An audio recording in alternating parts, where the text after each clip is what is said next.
কথা বলাটা কতটা যৌক্তিক জানি না। বাট আসলে নিজের জায়গা থেকে কিছু নিউজ দেখে খুবই খারাপ লাগতেছে। যেমন আজকে সকালে আমাদের নওগাঁ সদরে এক হয়েছে ভোরে, যিনি রাজস্ব কর্মকর্তা ছিলেন। কিছুদিন আগে কি হইল, আমাদের দুবলহাটি পার হয়ে একটা এলাকায় একটা মেয়ে মানুষের মরদেহ পাওয়া গেল সেফটি ট্যাঙ্কের নিচে। তার কিছুদিন আগে আত্রাইতে পাওয়া গেল একটা ছেলে মানুষের, যেটার মৃত্যু রহস্য অবশ্য বের হয়েছে, যেটা আসলে পারিবারিক জেরে এই মৃত্যুটা হয়েছিল, বাট ওই মেয়েটার মৃত্যুর রহস্য এখনো বের হয় নাই। আর এই রাজস্ব কর্মকর্তার মৃত্যু রহস্য তো জাস্ট শুরু হয়েছে বলা চলে। এটা আসলে অনেক বড় একটা রহস্যময় বিষয়। লাস্ট একদম ডিরেক্ট সদরের সামনে পড়েছিল। এটা আসলে ছোটখাটো বিষয় না, আমাদের ছোট্ট একটা শহর। আমি খুব প্রাউড ফিল করতাম যে আমাদের শহরে খুন খারাপের একটা নজির পাওয়া যায় না, কিন্তু আমাদের এই ছোট্ট একটা শহরে ইদানিং এত এত খুন। লাস্ট একটা নিউজ দেখলাম কিছুক্ষণ আগে, রানীনগরে একটা লাশ, যেটা একদমই গলা পচা গলা অবস্থায়, ছেলে না মেয়ে এটাও বোঝা যাচ্ছে না, একটা মানে এই যে ডোবার মধ্যে পাওয়া গেছে, জাস্ট একদম পচা গলা অবস্থা।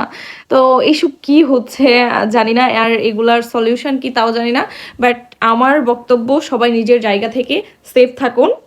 আর অতিরিক্ত রাত্রে বাইরে ঘোরাফেরা আসলে কিছুদিন অন্তত ভোটের আগ মুহূর্ত পর্যন্ত আমার মনে হয় বন্ধ রাখা উচিত। ভোট কেন্দ্র করে অনেক কিছু হচ্ছে, আবার পারিবারিক জেরেও অনেক কিছু হচ্ছে, যেটা এর আগে আমাদের নওগাঁ শহরে ছিল না। আমাদের নওগাঁ জেলার মতো এত সুন্দর, মানে নওগাঁ জেলা মানেই কিন্তু একটা শান্তিপ্রিয় একটা জেলা বলে মানুষ চিনতো। আর খারাপই ছিলই না বলা যায়। হ্যাঁ, সেখানে 1 মাসের মধ্যে এতগুলা, আমি জানি না আমার মতো কারা কারা এই নিউজগুলা নিয়ে টেনশন করতেছেন। আমি আমার বয়সের এত দিন হয়ে যাচ্ছে, 20 বছর প্রায় পার হয়ে গেছে।